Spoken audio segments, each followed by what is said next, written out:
Area of sector low, area of sector में से ये एरिया ऑफ स्क्वायर माइनस कर दो, तो हमारे पास शेडेड रीजन आ जाएगा। ये पहली इक्वेशन बनेगी। बात भी ठीक है कि हम क्या काम करेंगे, एरिया ऑफ सेक्टर निकाल लेंगे। थीटा मेरे पास 90 डिग्री बनी जाएगा, 90 डिग्री मुझे दिख भी रहा है, तो थीटा मेरे पास 90 डिग्री आ गया, लेकिन मैं रेडियस कहां से लाऊंगा? इसने सिर्फ और सिर्फ मुझे 20 सेंटीमीटर दिया है। दैट मींस ओ से सी तक का डिस्टेंस, ओ से क्यू तक का डिस्टेंस मेरे पास नहीं है। रेडियस तो ये पूरा पार्ट होता है, तो रेडियस यहां पर हम कैसे निकालेंगे, यही मेरा यहां पर कॉन्सेप्ट है। अब यहां देखना 20 सेंटीमीटर ये पोर्शन मुझे दे दिया गया है, रेडियस यहां पर नहीं दिया हुआ, तभी तो मैं area theta upon 360 degree pi R square apply कर पाऊंगा। सो एरिया ऑफ सेक्टर मुझे निकालना है। Area of sector is equal to theta upon 360 degree pi R square, ये पोर्शन होगा। थीटा है मेरे पास 90 degree, 90 upon 360 degree pi R square, R की वैल्यू मेरे पास है ओपी का होल स्क्वायर, ये पोर्शन मेरे पास आ गया। सो ओ से बी का पार्ट अगर मैं देखूं तो क्या रहेगा,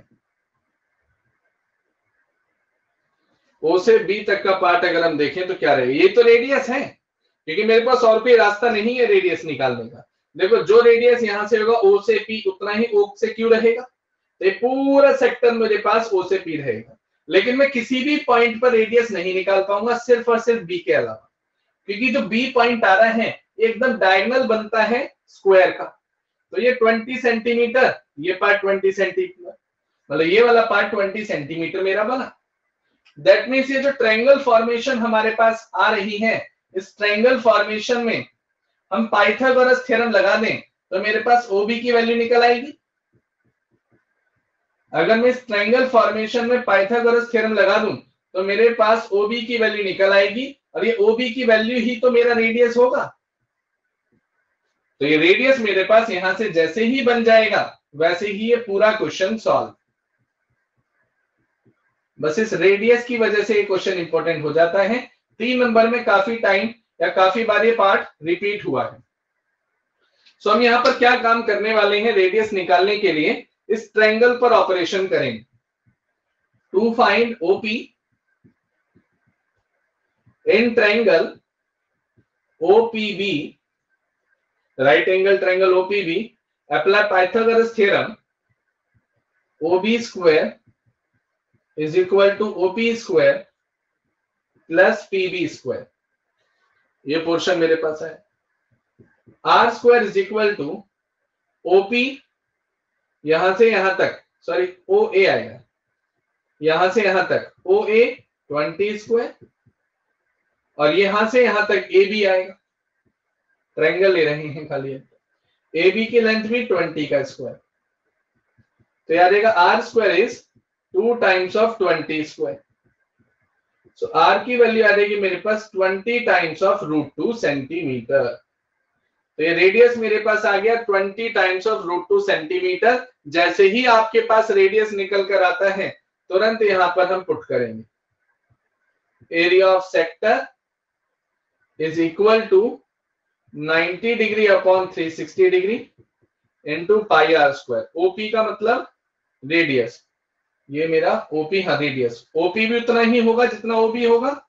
तो ओपी हो या ओबी हो या ओक्यू हो, ये सारे पार्ट रेडियस के बराबर ही होंगे, एकदम एक्सट्रीम पॉइंट पर जो आ रहे हैं।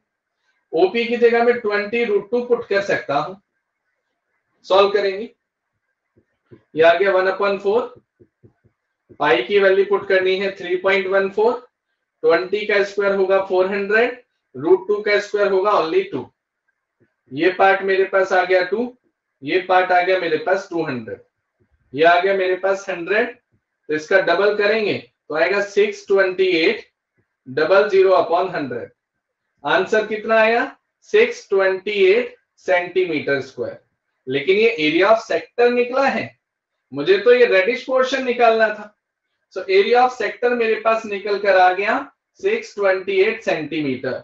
अब मुझे एरिया ऑफ स्क्वायर निकालना चाहिए, और जैसे ही एरिया ऑफ स्क्वायर मेरे पास आ जाएगा, वो क्या बन रहा है 20 है ना, 20 इंटू 20 कर देंगे तो एरिया ऑफ स्क्वायर वैसे ही 400 बन जाएगा। दैट मीन्स ये area of square greenish portion को अगर मैं कैलकुलेट कर लूं तो एरिया ऑफ सेक्टर में से ग्रीन वाला पार्ट अगर मैं माइनस कर दूं तो मेरी बात बन जाएगी। यही मैं निकालना चाहता था।